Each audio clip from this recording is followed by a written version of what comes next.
bersamamu.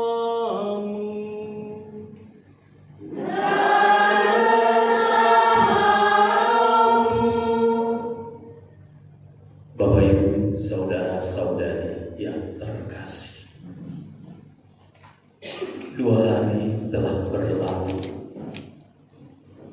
dan 2 hari pula kita sebagai satu saudara dalam Yayasan Prayoga Riau berefleksi, membaharui, serta menanamkan semangat baru untuk pelayanan kita dalam bidang pendidikan. Karya pendidikan identik dengan karya keselamatan, beristimewa agar mereka, baik yang berkebutuhan khusus, menyadari pentingnya kebenaran sejati.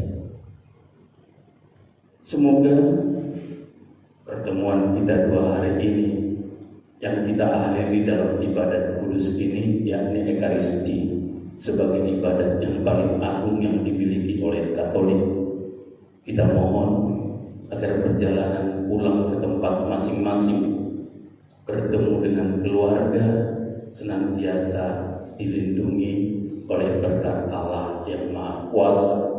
Sekaligus juga kita mohon bagi perkembangan karya pendidikan kita. Kita hening sejenak. Tuhan,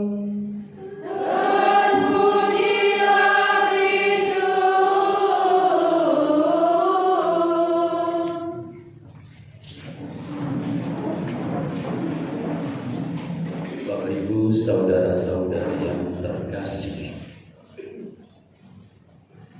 salah satu keberatan saya khotbah hari ini adalah Bapak Ibu pasti sudah sangat capek dan ingin cepat pulang, ya kan, setelah 2 hari. Tapi apa boleh buat, tidak panjang pun saya bikin. Ibu malah Kabak Kurikulum menyampaikan ke saya, Pastor, saya ingin agar setiap ada kegiatan kita tutup dengan perayaan Ekaristi. Apa itu perayaan Ekaristi? Ekaristi adalah sumber dan puncak setiap hidup orang Kristiani. Atau dengan kata sederhana untuk kita semua, saya bikin, doa merupakan sumber dan puncak. Bahasa Bataknya kulmen ekpon. Ya, Junedi ya Pak Junedi. Bahwa dari doa lah kita hidup, dan doa itulah yang menggerakkan kita menapaki hidup kita. Sehingga saya tidak pernah setuju dengan pernyataan beriman disamakan dengan beragama. Tidak. Setiap orang beragama betul. Tetapi apakah setiap orang beragama itu adalah orang beriman? Bukan saya ngomong. Kalian yang menggeleng-geleng, gak tahu apa artinya.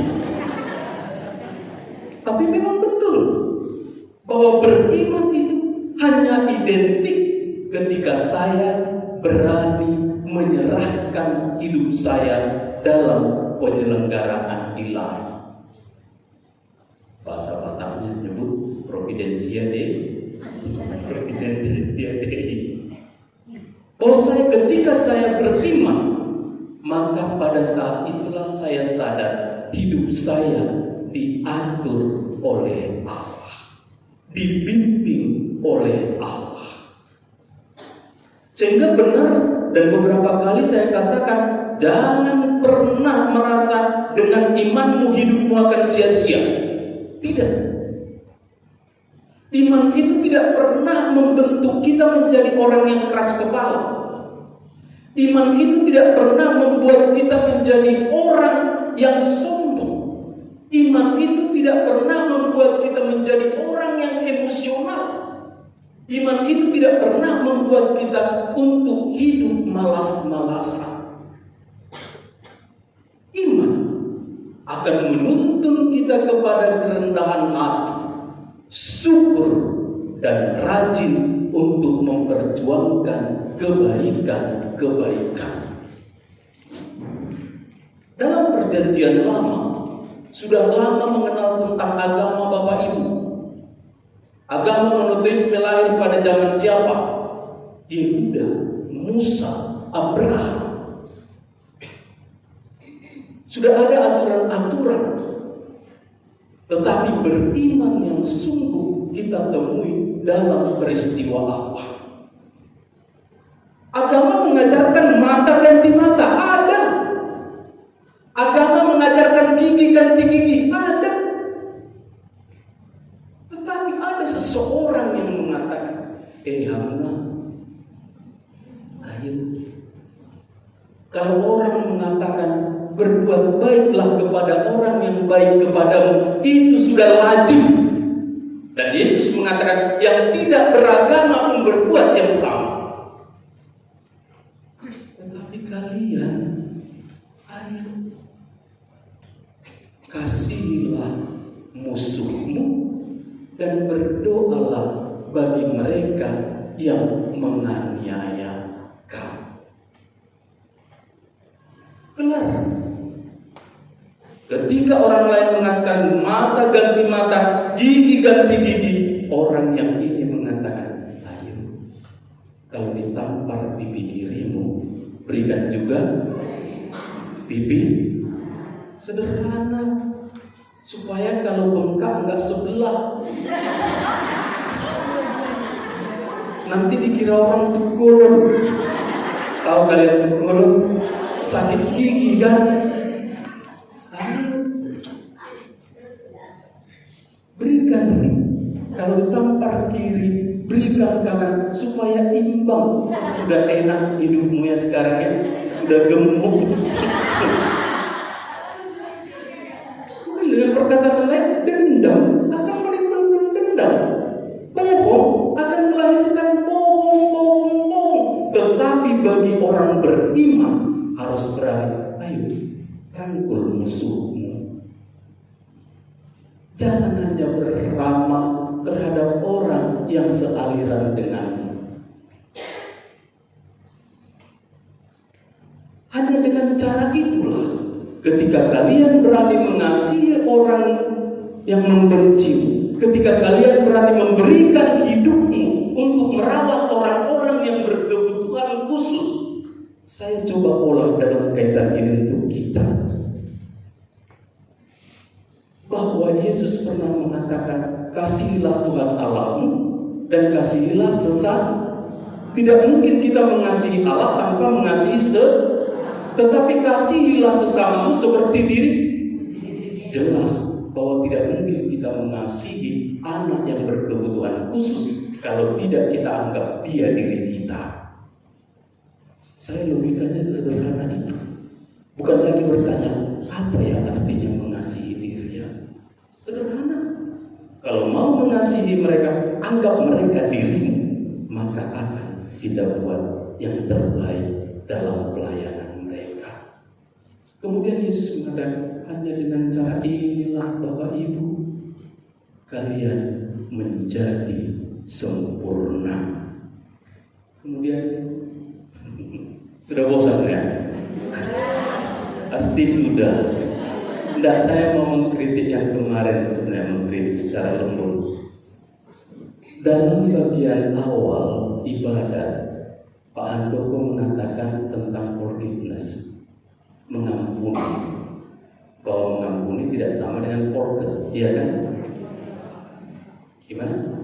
Memaafkan, melupakan, tidak sama dengan melupakan.